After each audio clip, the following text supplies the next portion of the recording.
Okay, if I want to hide or show columns or rows, what I can do is if I want to hide the February and March, what I can do is I can just click with the mouse here on top on C column and just drag it there and select D as well.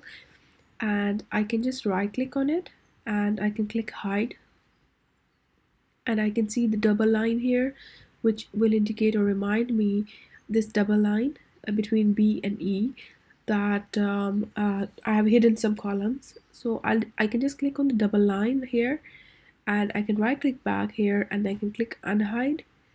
Okay, and then I can just go back again and click on double line, right click on it and click unhide.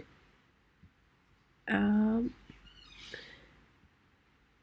just one second.